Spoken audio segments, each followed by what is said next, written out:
अपने पास क्वेश्चन है बेटा, arrange in order of wavelength. आपको कुछ कॉम्प्लेक्स दिए हैं, आपको इनको वेवलेंथ के ऑर्डर में अरेंज करना है, राइट।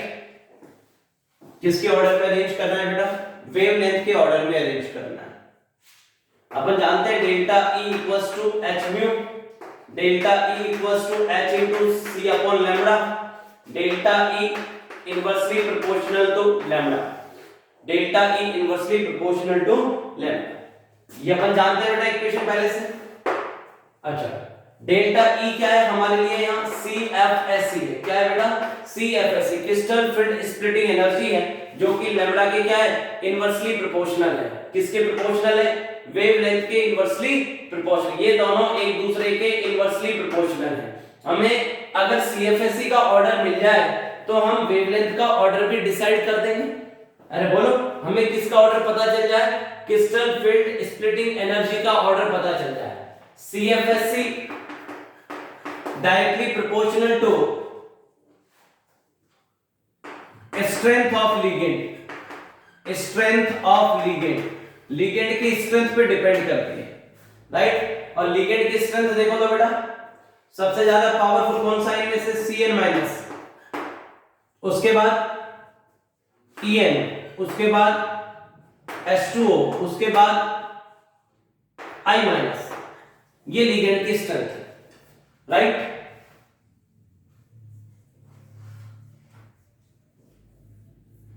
कर लेंगे आराम से। ये लिगेंड की क्या आ गई अपने पास बेटा? स्ट्रेंथ आ गई। अब ये लिगेंड की स्ट्रेंथ का ऑर्डर है, तो जो लिगेंड की स्ट्रेंथ का ऑर्डर है, ये किसका ऑर्डर बनेगा बेटा? CFSE। तो CFSE का ऑर्डर क्या बनेगा?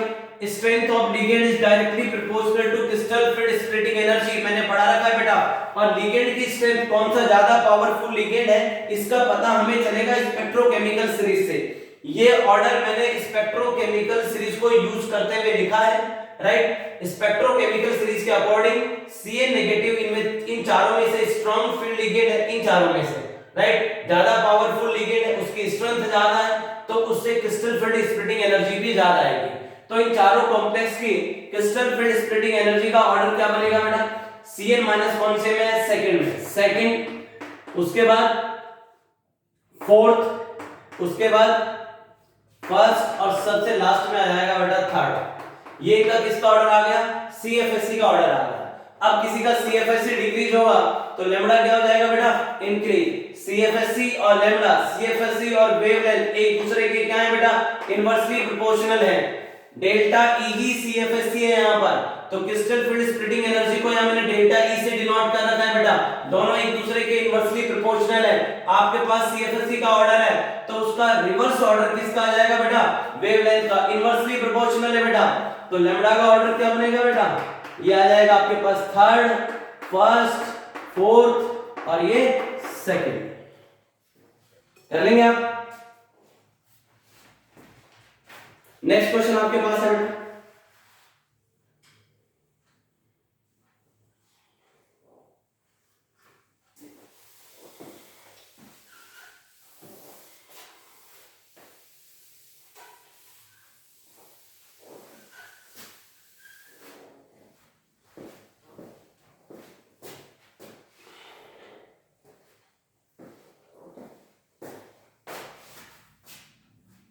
नेक्स्ट क्वेश्चन है 4Mn plus 3 pairing energy is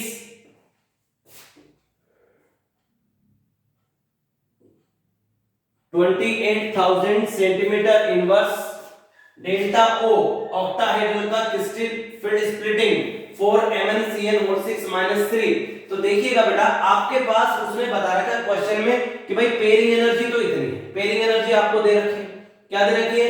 pairing energy. किसके लिए दे रखी है बेटा? Mn+3। Mn+3 की पेयरिंग एनर्जी भी आपको दी हुई है। और क्या बोला? ऑक्टाहेड्रल के लिए जो क्रिस्टल फील्ड स्प्लिटिंग वैल्यू है उसका मान भी दे रखा है, कितना? 38,500, राइट। अब आपको कह रहा है कि आप CFSE कैलकुलेट करके बता दीजिए। क्या कैलकुलेट करके बताइए? CFSE कैलकुलेट करके बता दीजिए। जरा देखो,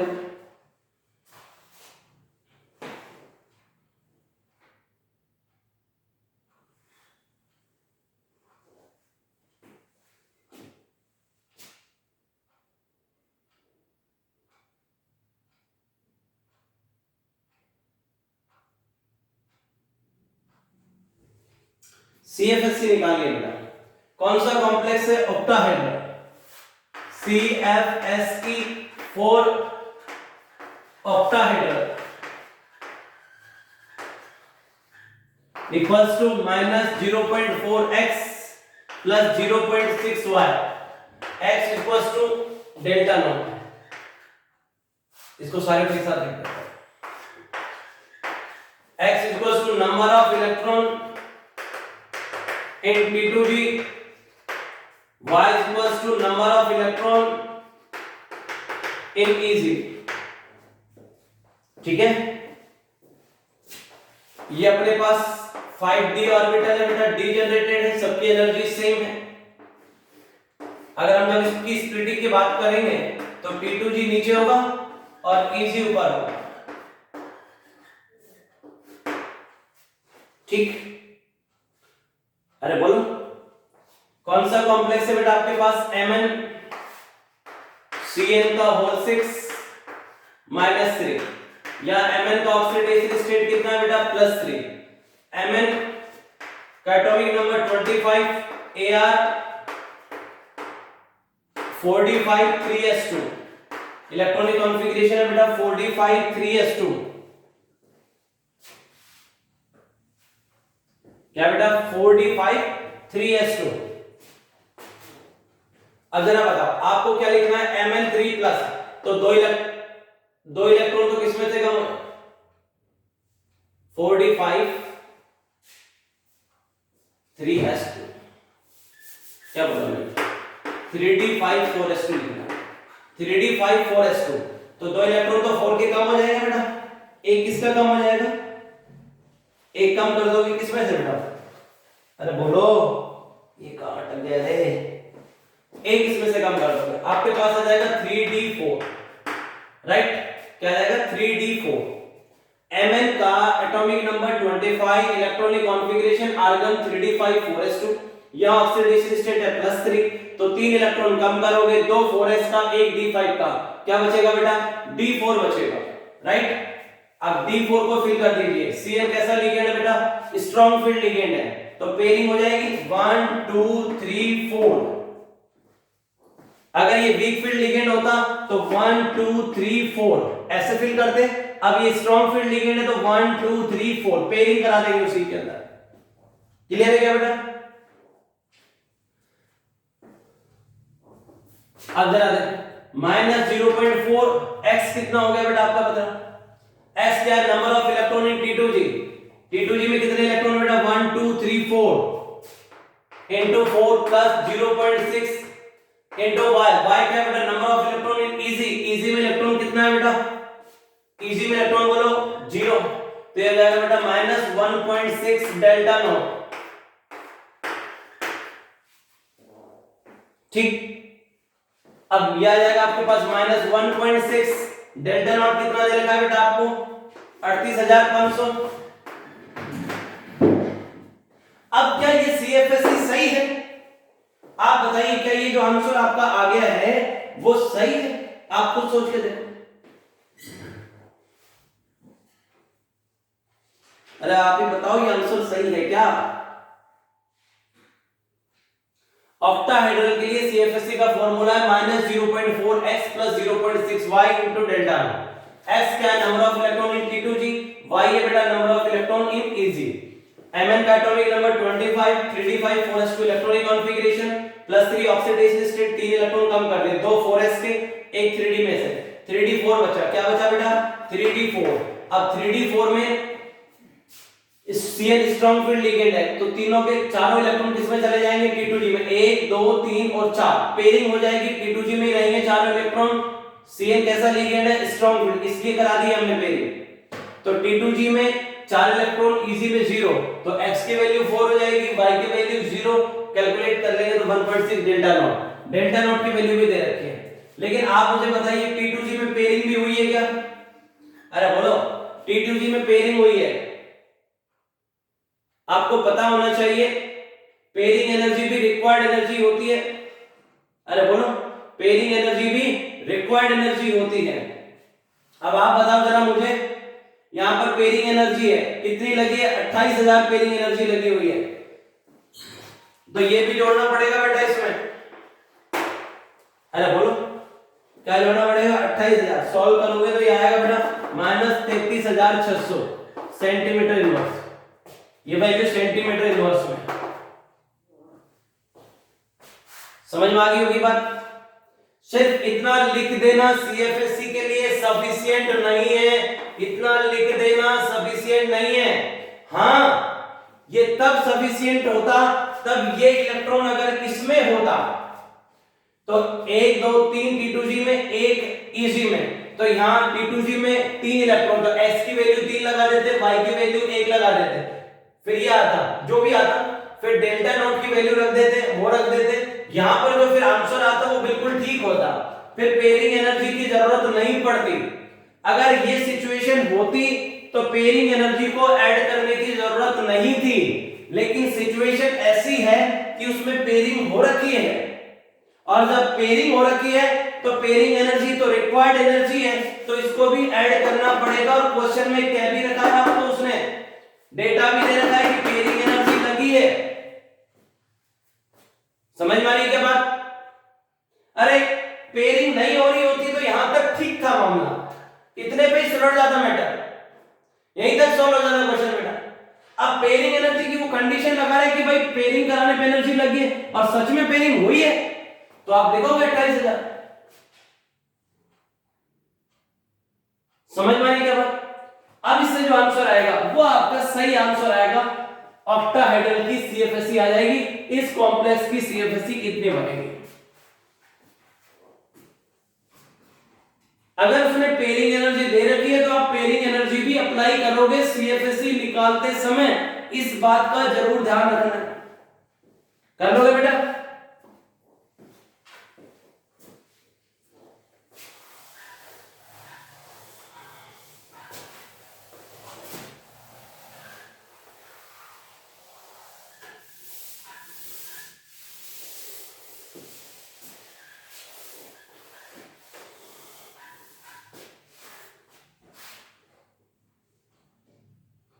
नेक्स्ट क्वेश्चन अपने पास है, इसको भी रफ कर देते हैं।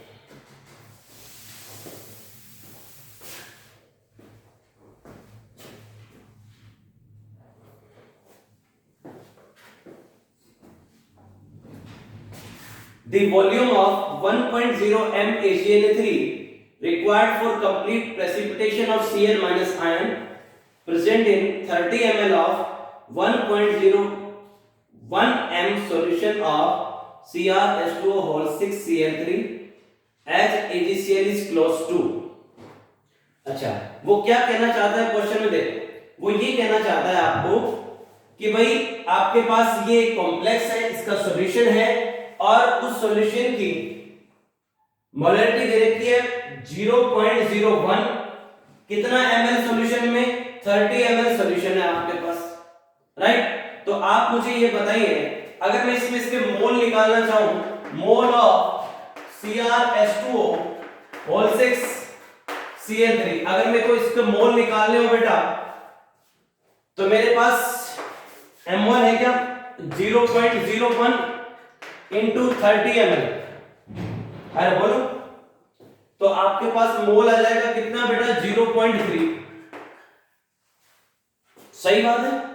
वो कह रहा है कि आपके पास 30 ml of 0.01 m solution of CrH2O whole 6 square bracket close Cl3। वो ये कहना चाहता है कि इस कॉम्प्लेक्स का एक सॉल्यूशन है, और वो सॉल्यूशन जो है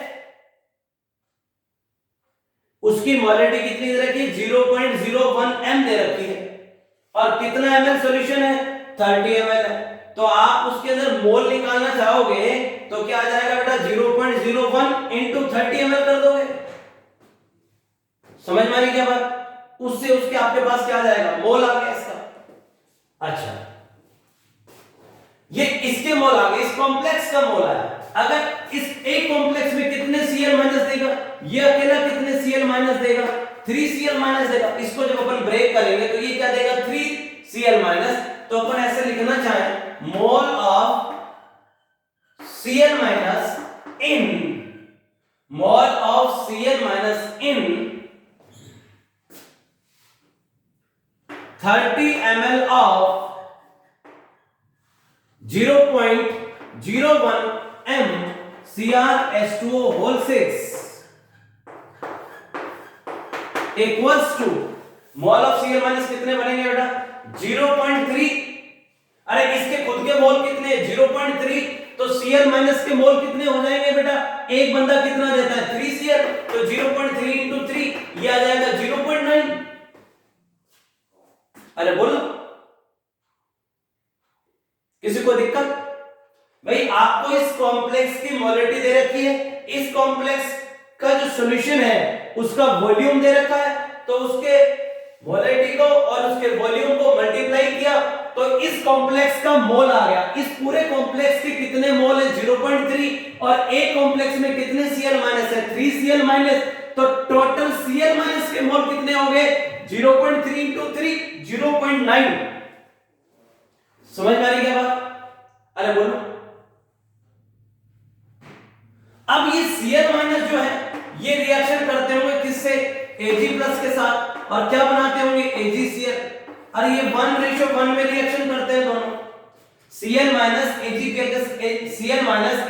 के साथ रिएक्शन करेगा तो AgCl का फॉर्मेशन करेगा और 1:1 में करेगा। Cl माइनस Ag+ के साथ AgCl का फॉर्मेशन 1:1 में करेगा। तो अपन ऐसे स्टेटमेंट दे रहे हैं mole of Cl minus equals to mole of Ag+।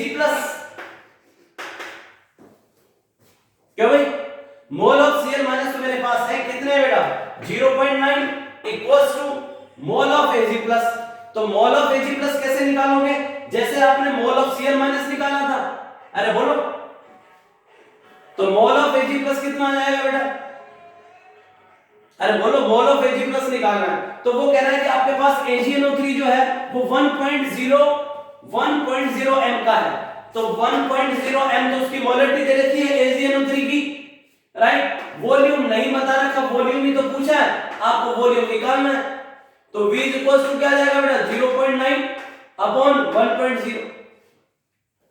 समझ में आ रही है क्या बात? तो V कितना आ जाएगा बेटा, V इक्वल्स टू आ जाएगा 9.0, ये आ जाएगा V आ जाएगा बेटा अपने पास 9 ml।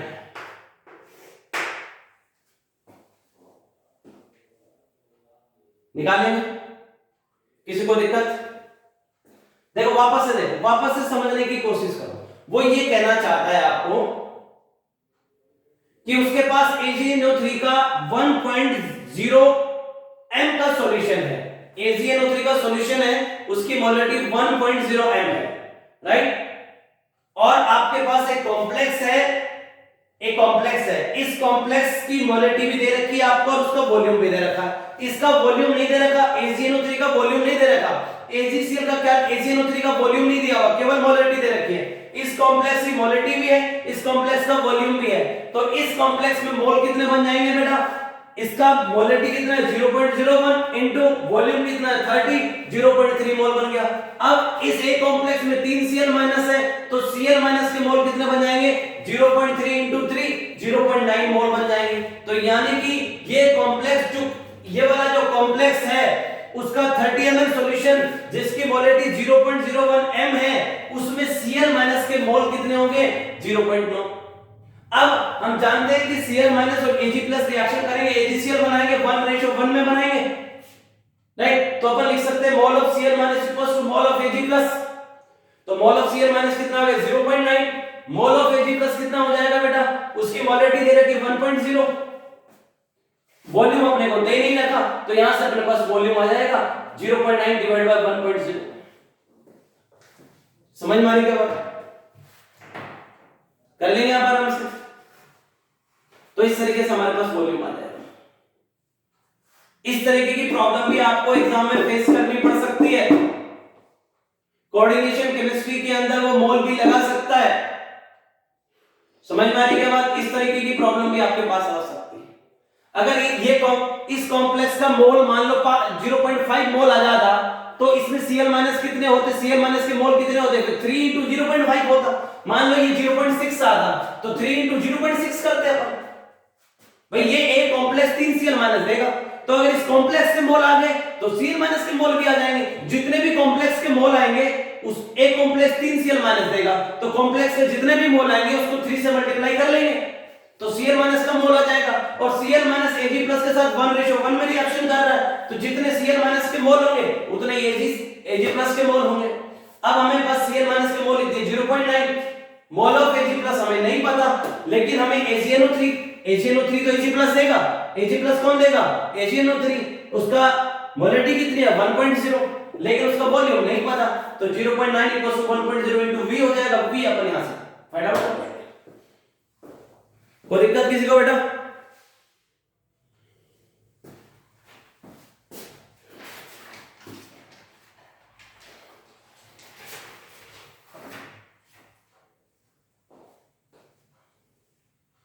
नेक्स्ट क्वेश्चन देखो बेटा।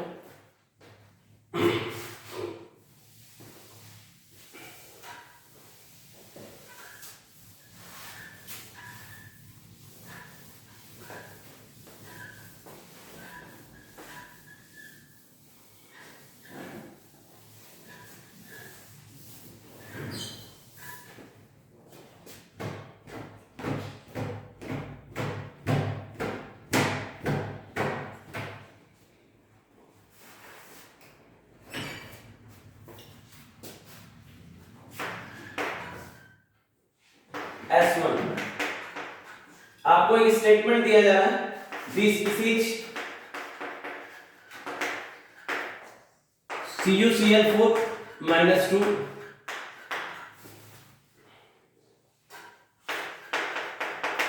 exist but CuI4 -2 does not exist। Statement number 2 आपके पास है, RHCl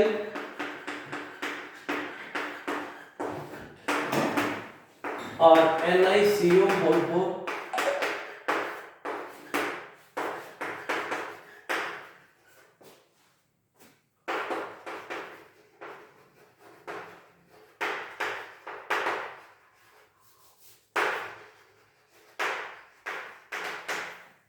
स्टेटमेंट थर्ड,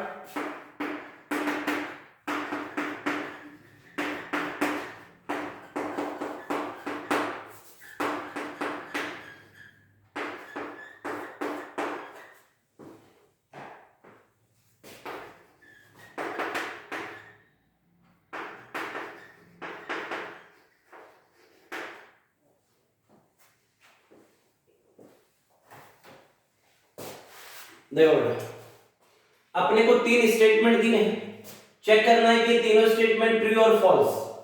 क्या चेक करना है बेटा? ट्रू और फॉल्स, ठीक है।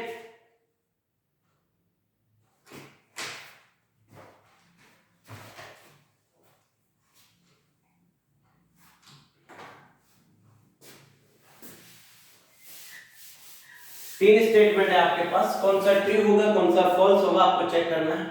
तो बताओ ये स्टेटमेंट करेक्ट है क्या? This species CuCl4 -2 exist but CuI4 -2 does not exist। वो कह रहा है कि CuCl4 तो बनता है जबकि CuI4 -2 नहीं बनता। तो बिल्कुल सही कह रहा है स्टेटमेंट, बिल्कुल करेक्ट स्टेटमेंट है बेटा, ये एकदम करेक्ट है। रीजन क्या दोगे? यहां पर लिगेंड कौन है बेटा? I negative. लिगेंड कौन है बेटा? यहां I नेगेटिव। इसमें लिगेंड कौन है? Cl negative. I नेगेटिव जो है स्ट्रॉन्ग रिड्यूसिंग एजेंट का काम करता है। किसका काम करता है बेटा? स्ट्रॉन्ग रिड्यूसिंग एजेंट है। यहां पर कॉपर का ऑक्सीडेशन स्टेट निकालोगे तो मिलेगा आपको Cu+2। I negative strong reducing agent है, इसमें जो लिगेंड है वो I- है और I- स्ट्रॉन्ग रिड्यूसिंग एजेंट होता है बेटा। कॉपर का ऑक्सीडेशन चेक करोगे तो कितना मिलेगा? +2। लेकिन I नेगेटिव खुद रिड्यूसिंग एजेंट है, इसलिए Cu+2 को रिड्यूस कर देगा किसमें? Cu+ में। तो इस खुद कॉम्प्लेक्स का एग्जिस्टेंस नहीं हो सकता। समझ में आ रही है बात? तो बेटा इस कॉम्प्लेक्स का एग्जिस्टेंस पॉसिबल नहीं है। उसका रीजन आप क्या दोगे कि I नेगेटिव जो है स्ट्रॉन्ग रिड्यूसिंग एजेंट है और यह कॉपर का ऑक्सीडेशन +2 है, तो उसका ऑक्सीडेशन स्टेट कम कर देगा, उसको रिड्यूस कर देगा, खुद रिड्यूसिंग एजेंट है। तो +2 से +1 में भेज देगा, तो इस कॉम्प्लेक्स का एग्जिस्टेंस हो ही नहीं सकता। Cl- उतना स्ट्रॉन्ग रिड्यूसिंग एजेंट नहीं है जितना कि I- है। ये प्रॉब्लम I- से होगी नहीं कि Cl- से, राइट।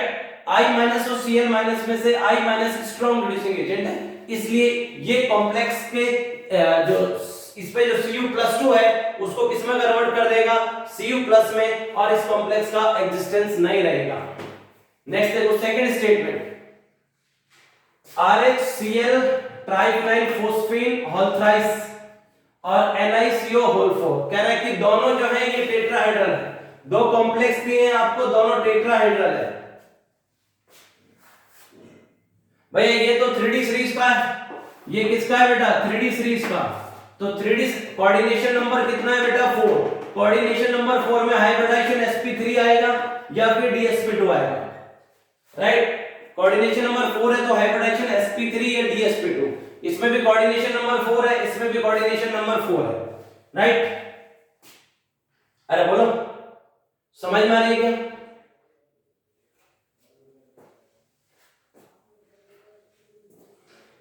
अब जरा देखो यहां पर Ni जो है 3D सीरीज का मेंबर है, और Ni जो है Ni का atomic number 28, argon 3d8 4s2, right.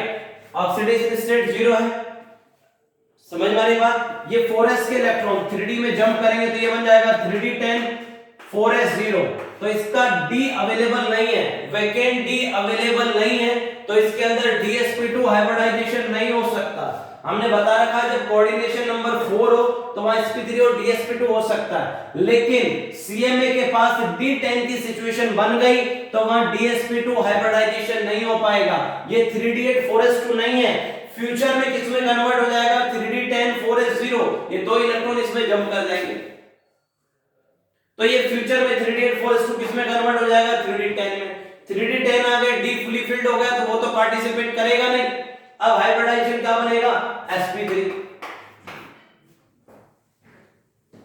समझ में आ रही क्या बात, हाइब्रिडाइजेशन क्या बनेगा बेटा, sp3। अब इसमें देखो ये बात तो हो गई 3d सीरीज बात हो गई, और हमने बताया कि कोऑर्डिनेशन नंबर 4 है, कोऑर्डिनेशन नंबर 4 है, लेकिन उसका CMA 3D सीरीज या 4D सीरीज का है, तो उस टाइम इनर ऑर्बिटल कॉम्प्लेक्स बनेगा और हाइब्रिडाइजेशन क्या रहता है बेटा, dsp2। कोऑर्डिनेशन नंबर 4 है, CMA 4D सीरीज या 5D सीरीज का है, कोऑर्डिनेशन नंबर 4 है और CMA 4D सीरीज या 5D सीरीज का है, तो इनर ऑर्बिटल कॉम्प्लेक्स बनेगा, हाइब्रिडाइजेशन क्या बनेगा, dsp2। समझ में आ रही क्या बात। 3D सीरीज में तो sp3 भी आ सकता है, dsp2 भी आ सकता है, इलेक्ट्रॉनिक कॉन्फ़िगरेशन देखना पड़ता है। जबकि 4D सीरीज का मेंबर है या 5D सीरीज का CMA है, उस टाइम इनर ऑर्बिटल कॉम्प्लेक्स बनाता है, हाइब्रिडाइजेशन क्या आएगा बेटा, dsp2, तो यहां तो हाइब्रिडाइजेशन बनेगा dsp2, जबकि यहां हाइब्रिडाइजेशन बनेगा बेटा sp3।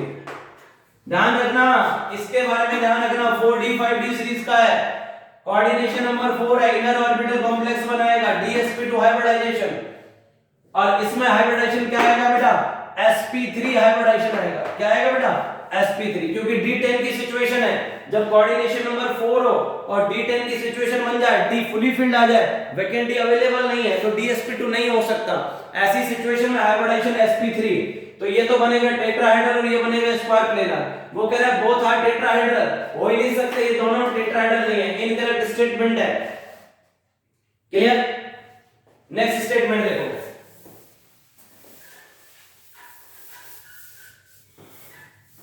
नेक्स्ट स्टेटमेंट वो आपको दे रहा है बेटा, नेक्स्ट स्टेटमेंट है NMe3 और NSiMe3 का होल थ्राइस आर आइसोस्ट्रक्चर। ठीक है, जरा देख, NMe3 ये CS3,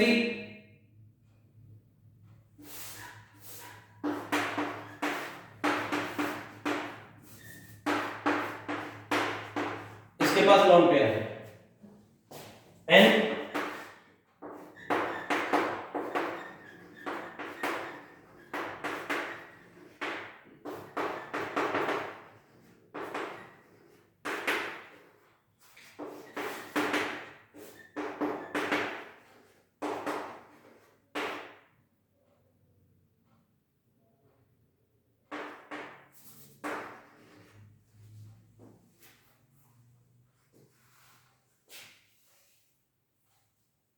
देखो यहाँ इसका हाइब्रिडाइजेशन चेक करोगे तो क्या मिलेगा, sp3 हाइब्रिड, इसके पास भी एक लॉन पेयर है, क्या है बेटा, लॉन पेयर, इसके पास भी एक लॉन पेयर। हाइब्रिडाइजेशन क्या आएगा, 1 2 3 तो सिग्मा और एक लॉन पेयर, क्या आएगा बेटा, sp3 हाइब्रिडाइजेशन आएगा। समझ में आने के बाद कैसा हाइब्रिडाइजेशन आएगा, sp3 टेट्राहेड्रल ज्योमेट्री बनेगी। और शेप की बात करें तो आप शेप क्या हो जाएगी, पिरामिडल, लॉन पेयर को छुपा लेंगे तो बेटा शेप क्या हो जाएगी, पिरामिडल। शेप देखते टाइम लॉन पेयर को कंसीडर नहीं करते, ज्योमेट्री देखते टाइम लॉन पेयर भी होता है और बॉन्ड पेयर भी होता है। Geometry bond pair plus lone pair मिलकर डिसाइड करते हैं, ज्योमेट्री में लॉन पेयर और बॉन्ड पेयर दोनों मिलकर डिसाइड करते हैं, जबकि शेप होती है जो केवल बॉन्ड पेयर से डिसाइड होती है, उसमें लॉन पेयर नहीं होता।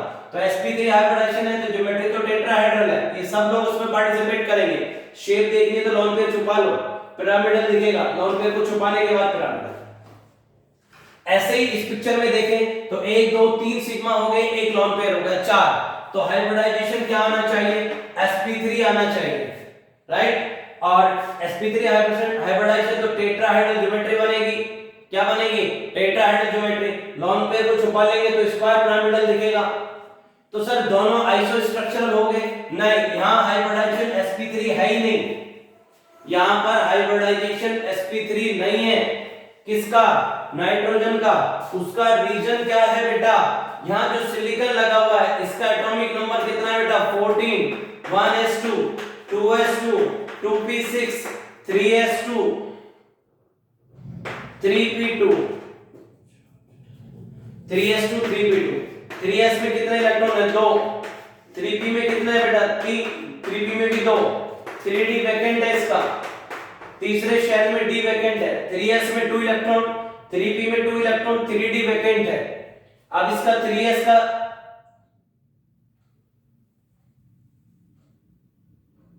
हाँ सिलिकॉन ने कितने बॉन्ड बना रखे, 1 2 3 4, इसके हिसाब से कितने बॉन्ड बना सकता है, 2। 3s का जंप करा दिया किसमें, 3p में, 3s के इलेक्ट्रॉन को 3p में जंप करा दे तो सिलिकॉन कितने बॉन्ड बना लेगा, 1 2 3 4, 4 अनपेड इलेक्ट्रॉन इसके पास प्रेजेंट है। तो जो सिलिकॉन है वो टेट्रावैलेंट होगा, 4 बॉन्ड आराम से बनाएगा। तो जरा देखना 1 2 3 4 बॉन्ड बना लिए, उसके बाद भी इसके पास डी अवेलेबल है, वेकेंट डी अवेलेबल है। अरे ये तो उसने एमी एमी एमी एमी इनके साथ मिला वो नहीं, एक नाइट्रोजन के साथ, एक बॉन्ड नाइट्रोजन के साथ, 3 बॉन्ड एमी, तो ऐसे उसने 3 बॉन्ड बना भी लिए। एमी का मतलब मिथाइल, वैसे यहाँ कार्बन होगा, मैं डायरेक्ट लिख रहा हूं। अरे बोलो, अब आप छोटे बच्चे नहीं हो, कुछ चीजें डायरेक्ट समझ जाया करो। एमी जो है मिथाइल है या कार्बन होगा, राइट। अरे बोलो, पर मैं डायरेक्ट लिख रहा हूं।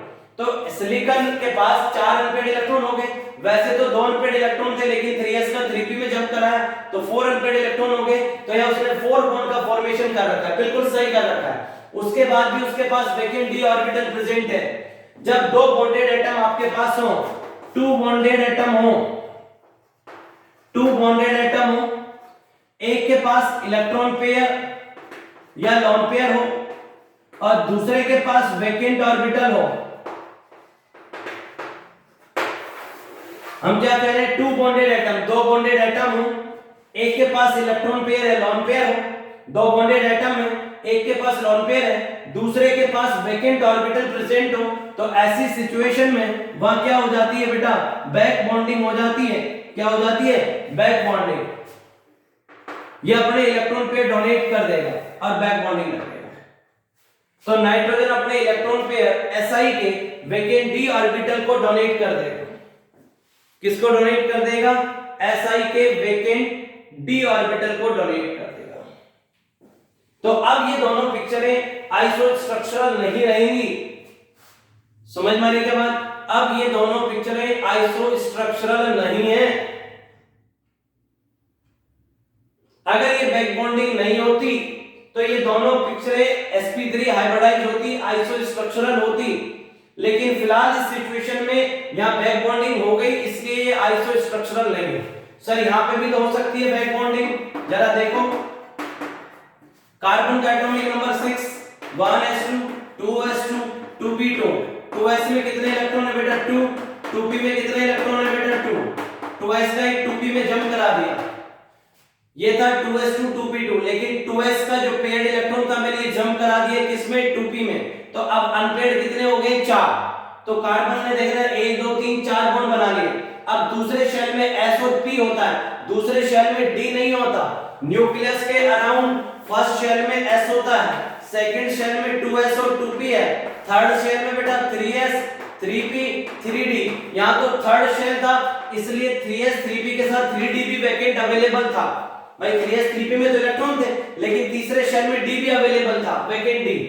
अब यहां पर दूसरा ही शेल है, तो दूसरे शेल में तो केवल s और p रहते हैं और s और p के अंदर वैकेंट अवेलेबल नहीं है। तो ऐसी सिचुएशन में इसके पास दो बॉन्डेड एटम है, इसके पास लोन पेयर भी है, लेकिन वैकेंट ऑर्बिटल अवेलेबल नहीं है। ये दोनों कंडीशन सेटिस्फाइड नहीं हो पा रही। जैसे बॉन्डेड एटम है बिल्कुल ठीक बात, एक के पास इलेक्ट्रॉन लोन पेयर है ये भी ठीक बात, लेकिन इसके पास वैकेंट ऑर्बिटल नहीं है, इसलिए बैक बॉन्डिंग का कोई चांस नहीं है। समझ में आ रही है क्या बात? तो फर्स्ट वाली पिक्चर में बैक बॉन्डिंग नहीं हो रही है, सेकंड वाली में बैक बॉन्डिंग हो रही है। ये दोनों आइसोस्ट्रक्चरल नहीं है। इस टाइम कर लेंगे। बैक बॉन्डिंग की कंडीशन आपको ध्यान रखनी चाहिए।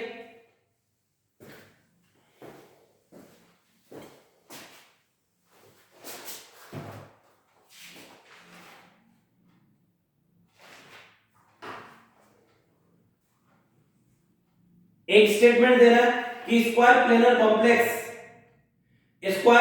कॉम्प्लेक्स ज्योमेट्रिकल आइसोमेरिज्म शो करते हैं, लेकिन ऑप्टिकल आइसोमेरिज्म शो नहीं करते, because they do not have plane of symmetry. एक स्टेटमेंट दिया जा रहा है, आप बताइएगा। वो कह रहा है कि स्क्वायर प्लेनर कॉम्प्लेक्स, स्टेटमेंट हमारे पास ये है कि square planar complex optical isomerism नहीं शो करता। उसका रीजन दे रहा है कि उसमें पीओएस एब्सेंट होती है। क्या ये बात सही है? अगर पीओएस एब्सेंट होती तो ऑप्टिकली एक्टिव होता। समझ में आ रही क्या बात? स्क्वायर प्लेनर कॉम्प्लेक्स को वो कह रहा है कि वो ऑप्टिकल आइसोमेरिज्म शो नहीं करता। उसका रीजन क्या दे रहा है? पीओएस एब्सेंट है। क्या बात सही है? ये गलत स्टेटमेंट दे रहा है, वो रॉन्ग स्टेटमेंट है बेटा। कैसे? जैसे ये स्क्वायर प्लेनर कॉम्प्लेक्स है, तो ये स्क्वायर प्लेनर कॉम्प्लेक्स है आपके पास, तो इसमें प्लेन ऑफ सिमेट्री लगेगी, इसमें प्लेन ऑफ सिमेट्री प्रेजेंट होती है। प्लेन ऑफ सिमेट्री होने की वजह से ये ऑप्टिकली इनएक्टिव होता है। और वो क्या कह रहा है कि पीओएस एब्सेंट है इसलिए ऑप्टिकली इनएक्टिव है। वो गलत बात बोल रहा है। पीओएस प्रेजेंट होता है तब ऑप्टिकली इनएक्टिव होता है, इसमें पीओएस लगती है इसलिए ऑप्टिकली इनएक्टिव होते हैं। और वो क्या कह रहा है कि square planar complex optically inactive होते हैं क्योंकि उनमें पीओएस एब्सेंट होती है। गलत बोल रहा है, इनकरेक्ट स्टेटमेंट है। पीओएस लगती है, पीओएस प्रेजेंट होती है स्क्वायर प्लेनर में, इसलिए स्क्वायर प्लेनर कॉम्प्लेक्स ऑप्टिकली क्या होते हैं? इनएक्टिव होते हैं। अगर वो ये कहता है कि ऑप्टिकल नहीं शो करते, उसका रीजन पीओएस एब्सेंट है, तो गलत कह रहा है, पीओएस प्रेजेंट होती है इनमें। इनकरेक्ट स्टेटमेंट था उसका। कर लेंगे। एक स्टेटमेंट दे रहा है delta T equals to 4/9 delta naught, सही दे रहा है। क्या रिलेशनशिप सही है? हमने आपको करा रखा है delta O equals to 9/4 delta T. Octahedral की स्प्लिटिंग एनर्जी टेट्राहेड्रल से ज्यादा होती है, कितनी? 9/4। तो टेट्राहेड्रल की स्प्लिटिंग ऑक्टाहेड्रल से कम होगी, कितनी? 4/9। हमने ये फॉर्मूला करा रखा है आपको बेटा। ऑक्टाहेड्रल में स्प्लिटिंग टेट्राहेड्रल से 9/4 ज्यादा होती है, होनी भी चाहिए। ऑक्टाहेड्रल में ज्यादा लिगेंड होते हैं, ऑक्टाहेड्रल में 6 लिगेंड अप्रोच करते हैं, टेट्राहेड्रल में 4 लिगेंड अप्रोच करते हैं, तो ऑक्टाहेड्रल की स्प्लिटिंग ज्यादा होती है। ऑक्टाहेड्रल की स्प्लिटिंग एनर्जी टेट्राहेड्रल की स्प्लिटिंग एनर्जी से 9/4 ज्यादा होती है। ऑक्टाहेड्रल की स्प्लिटिंग एनर्जी टेट्राहेड्रल से 9/4 ज्यादा होती है। इसका मतलब टेट्राहेड्रल की स्प्लिटिंग ऑक्टाहेड्रल से 4/9 कम होगी, टेट्राहेड्रल की कम होगी 4/9, ऑक्टाहेड्रल की 9/4 ज्यादा है, इसका मतलब टेट्राहेड्रल की 4/9 कम है। सही बोल रहा है ये स्टेटमेंट।